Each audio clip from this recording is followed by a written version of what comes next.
नमस्कार, मेरा नाम विजय टाक है। मैं गवर्नमेंट वुमेन पॉलिटेक्निक कॉलेज में लेक्चरर हूँ। आज हम इस वीडियो प्रेजेंटेशन के माध्यम से लैंड पॉल्यूशन पार्ट 3 स्टडी करेंगे, जिसमें एफॉरेस्टेशन के टॉपिक को डिस्कस किया जाएगा।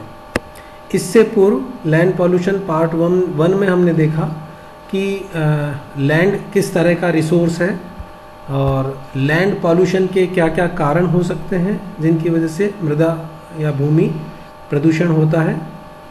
भाग 2 में हमने विभिन्न विधियां पढ़ी जिससे हम इस प्रदूषण की रोकथाम करते हुए लैंड को कंजर्व कर सकते हैं, लैंड कंजर्वेशन को स्टडी किया है।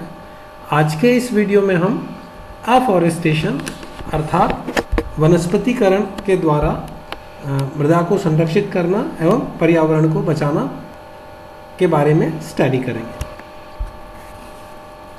वन रोपण अर्थात एफॉरेस्टेशन, वनों को बढ़ाना। शायद जब आज के कुछ सैकड़ों वर्षों पूर्व जो हमारा जो पूरा पृथ्वी थी वो वनाच्छादित पृथ्वी थी, हर जगह जंगल ही जंगल दिखते थे। लेकिन जिस तरह से मानव की जनसंख्या में वृद्धि हुई है, मानव ने विकास की गाड़ी पर सवारी की है, तब से वनों की कटाई लगातार होती रही है और उसका दुरुपयोग होता रहा है, जिसकी वजह से पर्यावरण को बहुत नुकसान पहुंचा है। वृक्षों, झाड़ियों, घास और जड़ी बूटियों के सघन रूप से ढके विस्तृत स्थलीय क्षेत्र फॉरेस्ट अर्थात वन कहलाते हैं। पृथ्वी पर उपस्थित अधिकांश वनस्पति वनों में के रूप में पाई जाती है। मनुष्यों तथा अन्य सभी प्रकार के जीवों के लिए वनों का विशिष्ट महत्व सदा से रहा है। आदि मानव तो अपनी सभी आधारभूत आवश्यकताओं के लिए पूर्ण रूप से वनों पर ही निर्भर रहता था।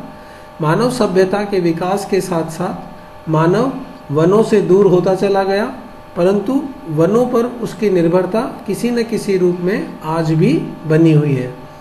वनों से हमें विभिन्न प्रकार की उपयोगी वस्तुएं प्राप्त होती है। इन वस्तुओं में प्रमुख है इमारती लकड़ी, जो कि फर्नीचर वगैरह के काम आती है, इंटीरियर डेकोरेशंस में। पशुओं के लिए चारा, मतलब जानवरों की डिपेंडेंसी, भोजन के लिए डिपेंडेंसी वनों पर निर्भर है। अनेक प्रकार की जड़ी बूटियाँ, फल, फूल, रबर, गोंद, कत्था, सुपारी, वानस्पतिक रंग, लाख आदि।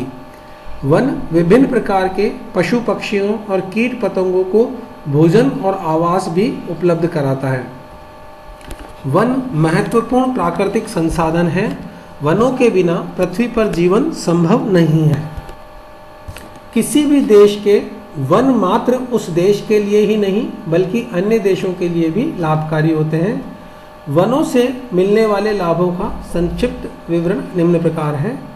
पहला, वन जीवनदायिनी ऑक्सीजन उत्पन्न करते हैं तथा कार्बन डाइऑक्साइड का उपयोग करते हैं।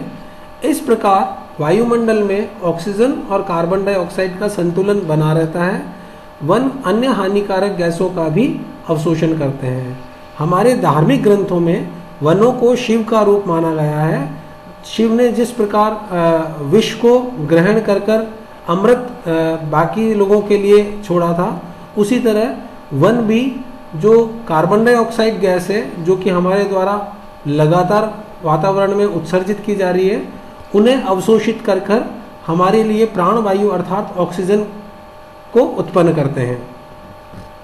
जल और वायु से होने वाले मृदा अपरदन को वन रोकते हैं। अभी हमने देखा था मृदा अपरदन के जो कारण हमने स्टडी किए थे, उसमें जल द्वारा मृदा अपरदन और वायु द्वारा मृदा अपरदन, ये दो बहुत प्रमुख कारण थे। तो यदि वन आच्छादित क्षेत्र हैं तो वहाँ पर नमी की मात्रा भी बनी रहती है और वायु के साथ मिट्टी या मृदा उड़कर साथ नहीं जाने पाती। अतः वन मृदा अपरदन को रोकने में महत्वपूर्ण भूमिका निभाते हैं। तीसरा, वर्षा के जल का भूमिगत भंडारण करने में वन सहायक होते हैं।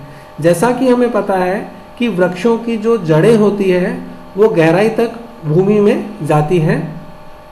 जड़ और जड़ें जो है वो मृदा को अपने में होल्ड करके रखती है, और जब भी जल की बूंदें वर्षा के रूप में वहाँ गिरती है तो कैपिलरी एक्शन के कारण वो जल परकोलेशन होता हुआ धीरे धीरे जड़ों के साथ साथ भूमि के निचले भाग में पहुंचकर भूमि का जल स्तर बढ़ाता है। चौथा, वनों का पादप आवरण भूमि में नमी को बनाए रखता है।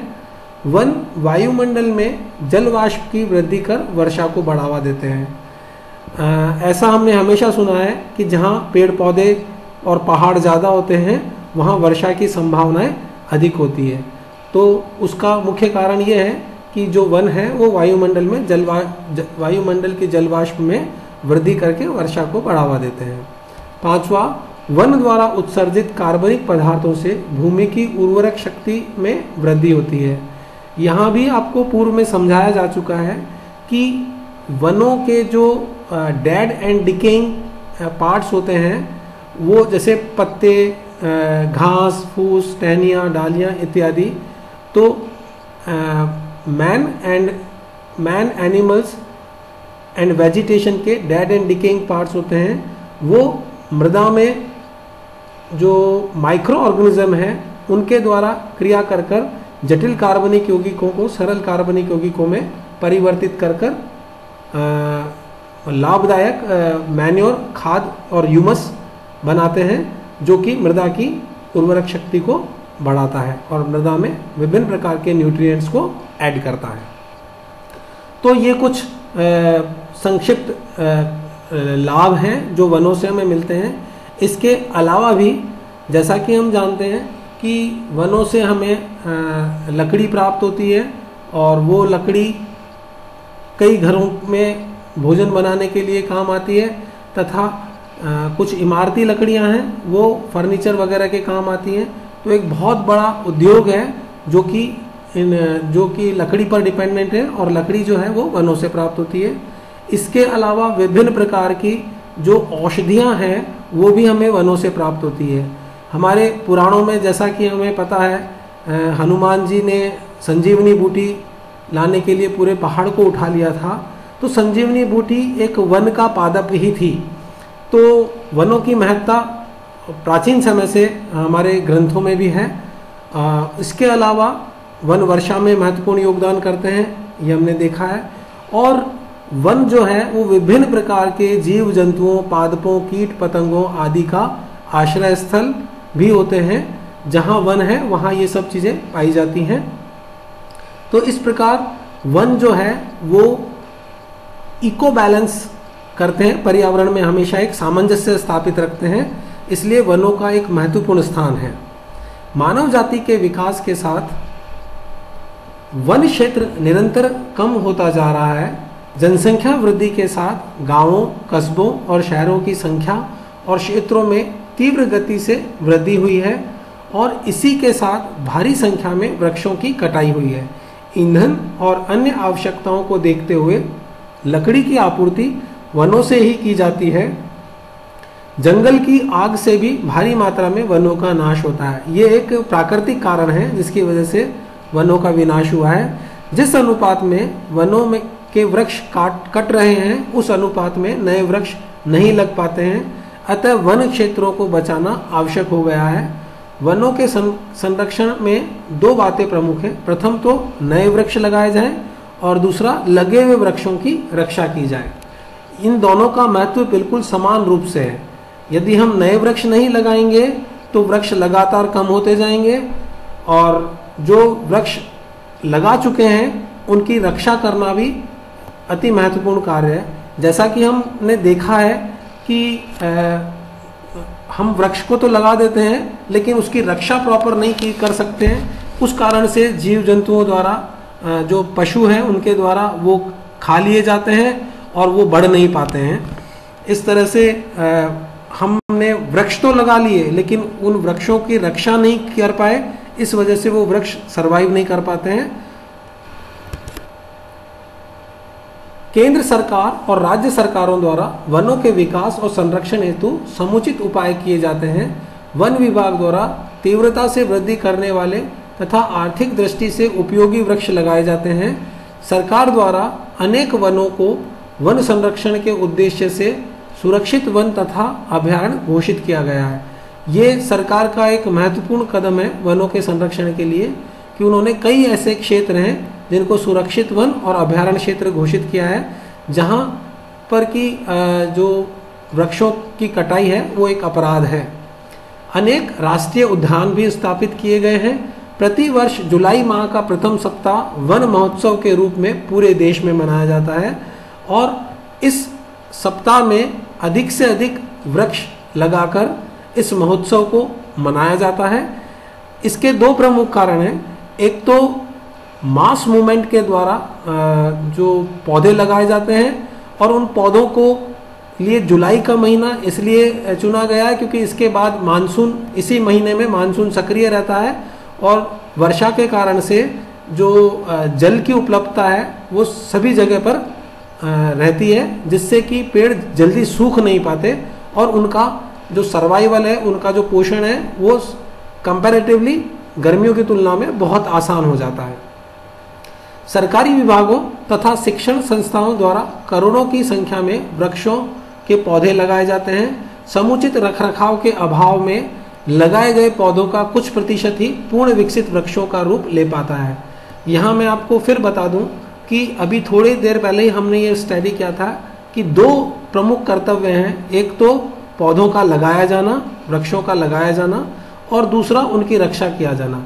रक्षा करने के पार्ट में कहीं ना कहीं हमसे हमेशा चूक रही है या नेग्लिजेंस रही है, जिसकी वजह से अधिक संख्य वृक्ष हैं वो विकसित नहीं हो पाते और अपनी आयु से पूर्व ही समाप्त हो जाते हैं। वनों की वृद्धि हेतु विभिन्न प्रकार के वानिकी कार्यक्रम आरंभ किए गए हैं। खेतों के आसपास लगाए जाने वाली घनी वृक्षावली को कृषि वानिकी नाम दिया गया है। इससे अन्य लाभों के साथ मृदा अपरदन को रोकने में सहायता मिलती है। वृक्षों की टहनियों की आंशिक कटाई से किसानों का ईंधन तथा पशुओं के लिए चारा भी प्राप्त हो जाता है। उद्यान वानिकी हॉर्टिकल्चर फॉरेस्ट्री के अंतर्गत फूलों और फलों के वृक्ष बड़ी मात्रा में लगाए जाते हैं जो पर्याप्त। तो इस तरह से हमने वृक्षों की महत्ता को आज के वीडियो में समझा, वनों के महत्व को हमने समझा और वनों की आवश्यकता को समझा। यहाँ सिर्फ समझना ही जरूरी नहीं है, समझने के साथ साथ इस प्रक्रिया को क्रियान्वती में लाना, हमारे थॉट प्रोसेस में लाना और उस पर कार्य करना भी अति आवश्यक है। धन्यवाद।